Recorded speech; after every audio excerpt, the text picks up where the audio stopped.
Kūko dzeguzīte, kūko cik tev tīk. Kūko dzeguzīte, man vēl neapnīk. Raudi debesīņā, liela masarā. Sirsnīgajos LNT ģimenes dziedāšanas svētkos piedalījās arī duets Dvīnes. Šajā vasarā viņas filmē videoklipu, kaut ko mēs jums arī parādījām, un jāteic, pavisam drīz būs arī videoklipa prezentācija. Kur gājām, Dzeguzīte, kūko dzeguzīte, siltos vakar. Starp citu, Dviņu māsu mēs attiekam brīdī, laikā, kad mēs sakām Ardievas vasarai. Šis bija pēdējais vasaras weekends. Kāda ir sajūta? Nu, mums pagaidām nav tāda sajūta, ka vasara ir beigusies, jo joprojām ir saulīte. Tikai vakardien mēs jau peldējāmies jūrā un mēs būtāmies Saukrastos, kur mums ir vasarnīca.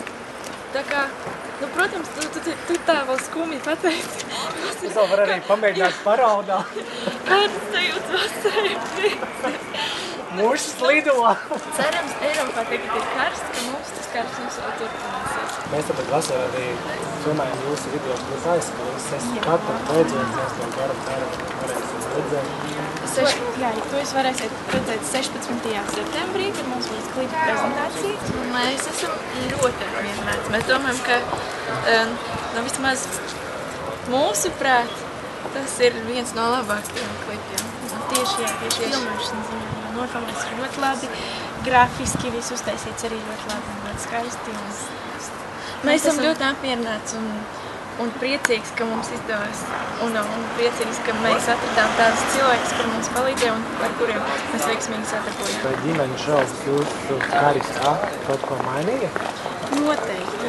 Vispār tā bija milzīga pieredze, ka bija jāstrādā ļoti daudz, ļoti citīgi. Katru nedēļu jauna dziesma, katru nedēļu bija jāmēģina ar mūziķiem, bija jāvēlta tam laiks, bija jādomā par priekšnesumu. Un noteikti milzīga pieredze un milzīgs tāds posms mūsu dzīvē un ļoti nozīmīgs. Un tas bija arī solis uz atpazīstamību. Tas nav nekāds noslēpums, ka, protams, televīzija palīdz arī kaut kādā veidā kļūt atpazīstamākiem. Tāpēc arī vispār tagad atceroties, kā tas bija, tikai ļoti labas atmiņas. Jā, mēs arī ieguvām ļoti daudz draugu un joprojām komunicējām ar visām pārējām ģimenēm un ļoti labas attiecības mums ir saglabājušās. Arī ar LNT komandu, arī ar mūziķiem, ar visiem.